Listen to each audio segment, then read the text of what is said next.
Hello and welcome back to Property Insight. My name is Mark Ashworth. And I'm Neil Harding. And today we're going to give you a market update. It's been a while since we've done this, Neil, but there's quite a lot been going on in the market. So we're going to have a little review and just give you some feedback as to what's going on. The first part of this story is landlords selling up. Yeah, it looks like that there's quite a lot of people choosing to exit. Various things on the horizon that is dictating people's decisions to move stuff on.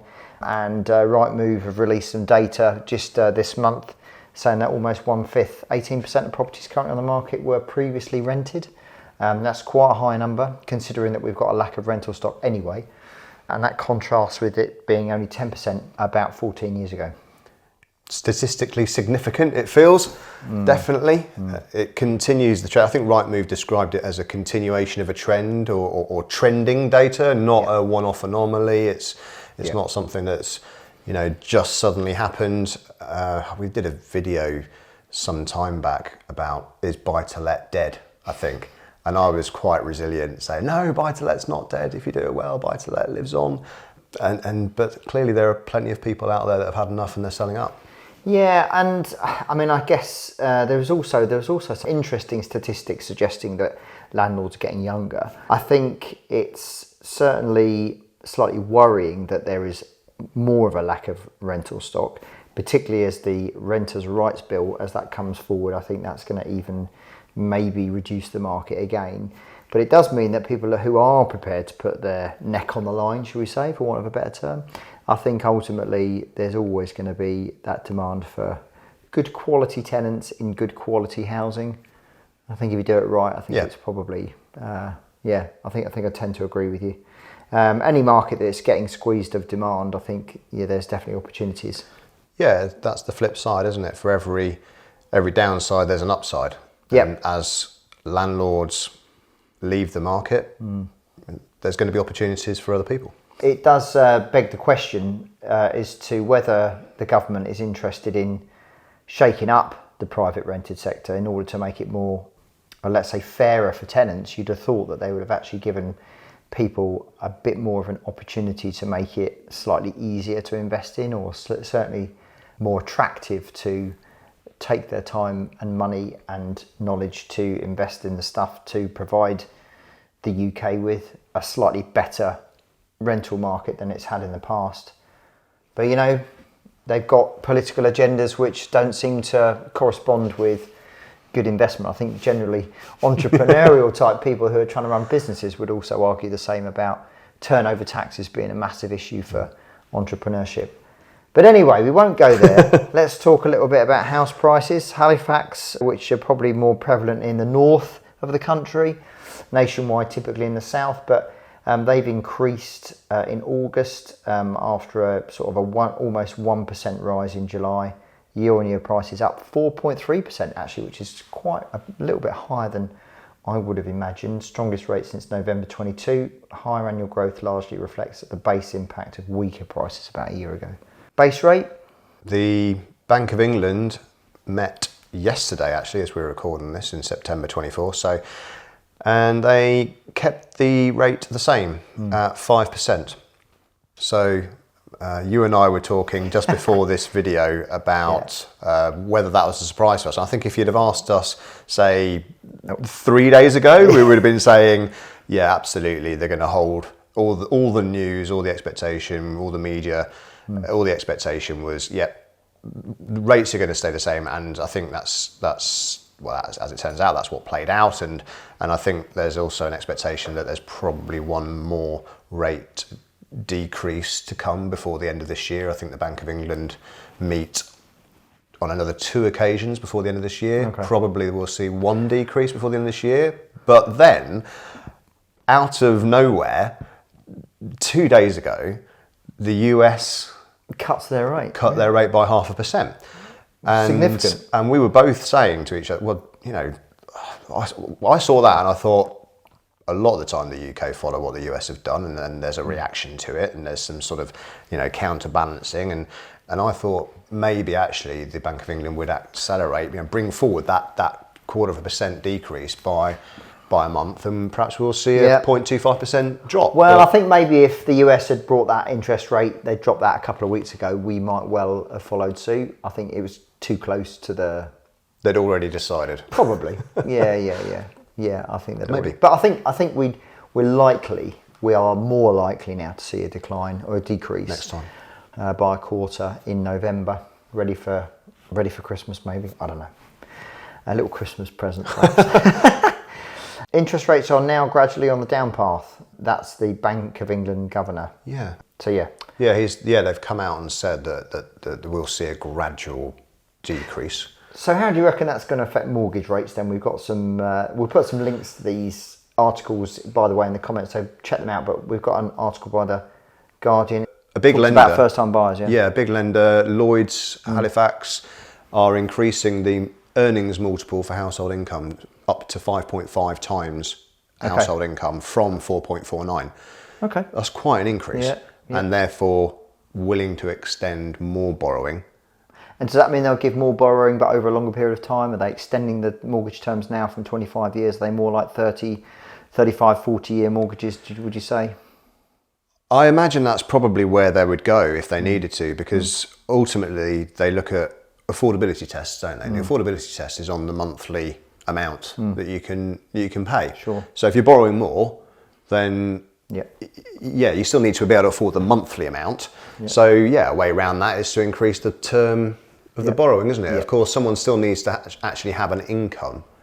You would think to do that. You can't just So if you're sort of 10 years away from retirement, and I think they're talking about new buyers, then I suppose they would presumably, with responsible lending, take that into consideration. But just a really interesting change. And in the buy-to-let world, I'm remortgaging something at the moment with the Mortgage Works, and there was, I think, a 0.2% drop in the rate between what I originally applied for, say, 5 or 6 weeks ago, and now I'm about to remortgage in, I think, 2 or 3 weeks' time. So my mortgage broker has reapplied for the more attractive rate for me and saved me a 0.2% interest, and that's a fix for 5 years. So that's actually saved me quite a bit of money.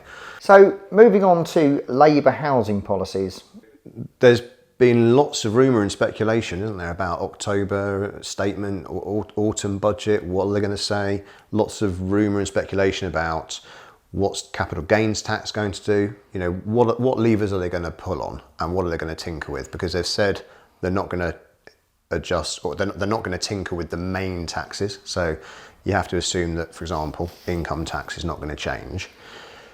Corporate tax not going to change, VAT not going to change. I think they've said that in their manifesto, so it's going to be quite hard for them so soon to change that. So where do they go? Well, they might play with stamp duty, but there's not been an awful lot of rumour about it. Where the rumour has been is capital gains tax. Aligning capital gains tax with the rates of income tax might be where they go. I mean, I'm signed up to rather a lot of landlord stroke investor type emails, and every time we get this kind of, significant point in the political calendar where they're going to start talking about taxes, you get speculation all the time. And as you know, like it was with EPCs. I don't like speculation. Let's just deal with it when it happens. I agree. So let's wait till October. We'll see what the government decide they're going to do. Not anything that we talk about is not going to change any of that. So I think what we do is we come back in October, we look at the budget, and we'll tell you exactly what's happened as far as property investment is concerned and taxes, and then you take a view on how you deal with it. Completely agree. We'll do a separate video on that when the time's right. And I think really the main news with Labour and what they've done since coming to power is now they've written a draft renters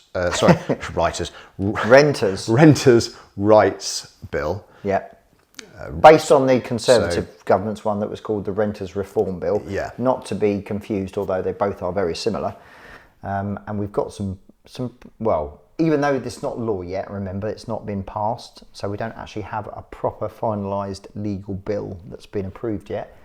But the detail is relatively set in stone, would you say? There's enough shape to it for it to be meaningful to comment and get your teeth into it and really consider and reflect on what that really means. And we've actually done a fantastic series of videos that we've recorded with Steve Mitchell, friend of ours and a fellow property investor, and we're going to be releasing those very soon. So watch this space, because we take the time out to, I think really what's really good about those videos is we've reflected on particular aspects of the bill and applied it to real life and practically what does that actually really mean for tenants and for landlords. So it's not just a legal review of what's in the bill, but it's like, well, let's think through what those things mean and what's going to happen. And what are the key takeaways here? Well, rent controls was a big thing that Labour had discussed previously, and that left a lot of landlords worrying about whether that was going to be the case. We know that it hasn't worked in Ireland. We know it hasn't worked in Scotland, even though it's still actually active in Scotland. And we're pleased to report that there isn't anything in there about rent controls as such. Hardship tests for evictions, we don't seem to see anything on that. We do have serious rent arrears being moved about. So this ability to serve a Section 8 notice if someone's in the rent arrears is going to move from 2 months to 3 months, or you have to give a 4-week notice period, which effectively moves it to 4 months worth of rent arrears effectively. Yeah. Which is going to cause some issues, certainly, because in the most part, landlords and agents have been using Section 21 notices to remove people based on rent arrears, amongst other reasons for asking people to move on, because ultimately you can serve that Section 21 notice whenever you want to. So sometimes you might serve a Section 21 notice and a Section 8 notice. You just might serve the Section 21 earlier. But of course, the Section 21 notice is without doubt going to be removed. Still active as we sit here now in September 24, but as it comes to the bill being announced, which I believe will become live, what are they hoping for? Summer next year? Yeah, estimates for the bill to actually be passed into law, looking at summer 2025. Yep. There's a few other things on accepting bids above advertised rent when we're renting properties out.